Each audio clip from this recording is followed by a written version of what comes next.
Our guest this week was a player at Derby, Brighton and Watford, and has been a notable goalkeeping coach, not least in a tremendous period of success under Alex Ferguson at Manchester United. Eric Steele, thank you very much for joining us. Good evening, guys. Hope you're all well. Yeah, thank you so much for coming on, Eric. Inevitably, because it was such a period of huge success, let's start with your time as a coach at Manchester United. And David De Gea, he's a keeper who's never out of the headlines for good and for bad reasons. What was your experience of working with David as a young keeper? My experience was totally positive. We spent a lot of time because it was a two-pronged attack, because obviously I went into the football club and we had Edwin van der Sar, who's been a top goalkeeper. So I basically had two briefs. One was to see how long we could prolong Edwin's career. He was 37, 38 at the time.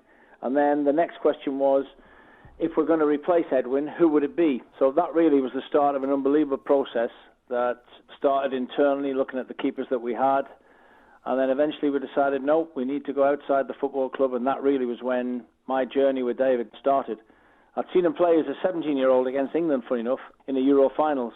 And I didn't need a goalkeeper at the time because I was at Man City. And I had Joe Hart, Kasper Schmeichel, Andreas Isaacson, the Swedish number one. But he just impressed me on the day, so I made a memory note, put that on file when I got back.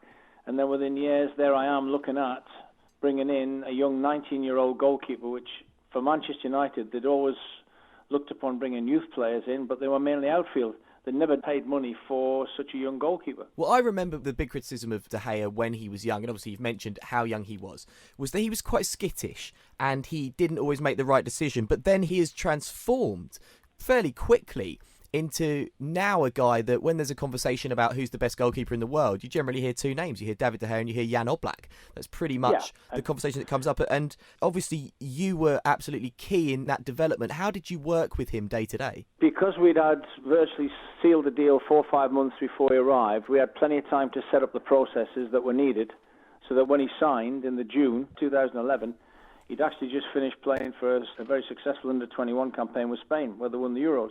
By then, we'd already set up ready for him. We had about 5, 6 departments, such as the professionalism at Manchester United, that we had the sports science coaches ready to develop his strength program. We had dietitians ready. We had a language coach.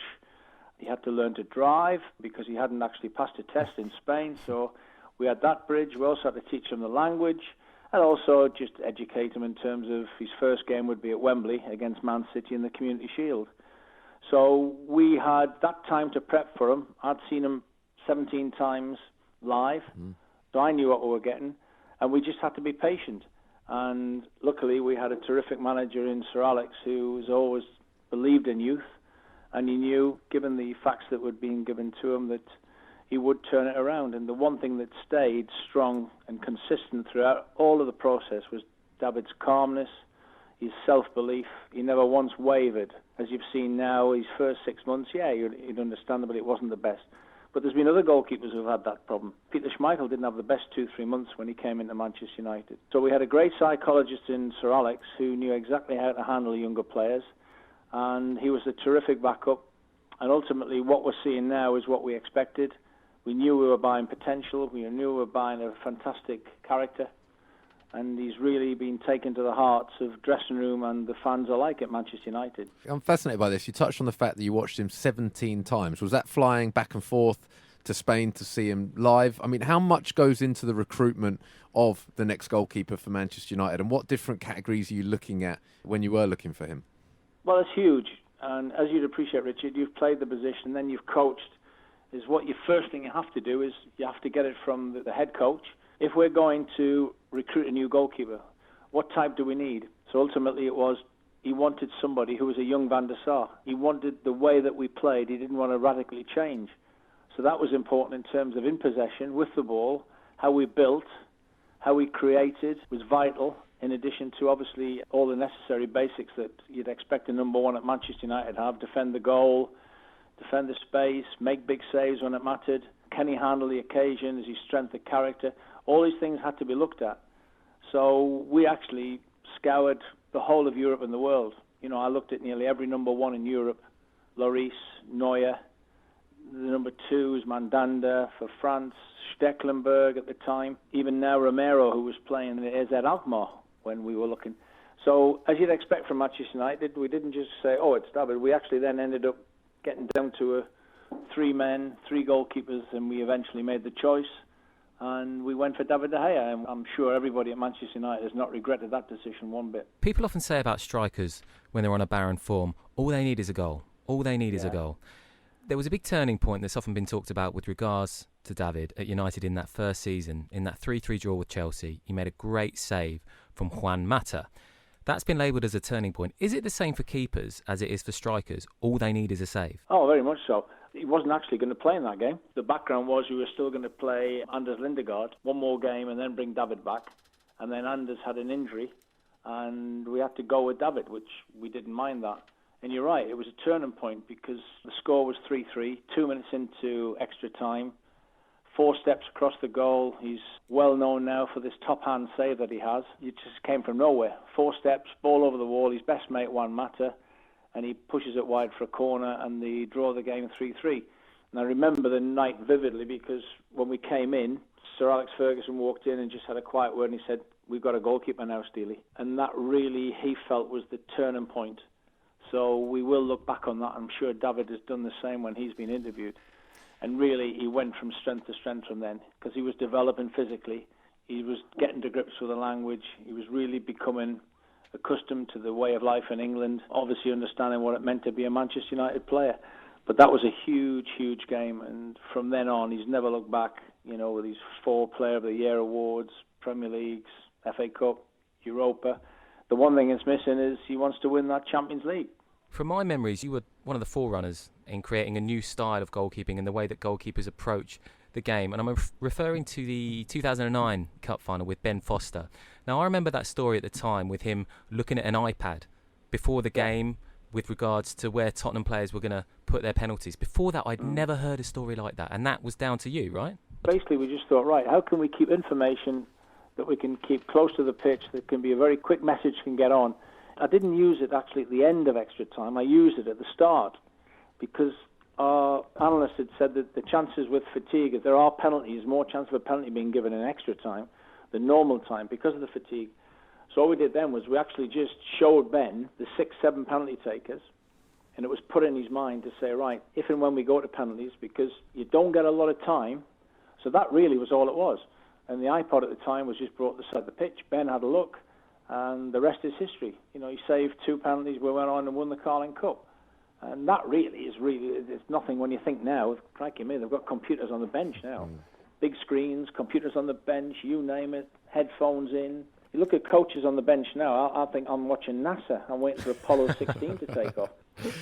But that's the way it's gone. That's the way the modern game's evolved. And coaches have to be prepared to change. Mightn't be their way, but if it's a head coach's way or if it's an analyst's way, if you can get a 1% gain or 2% gain, that's what you've got to be prepared to do as a coach. Eric, I just wanted to very quickly say I was at that game as a Spurs fan, so thanks for that.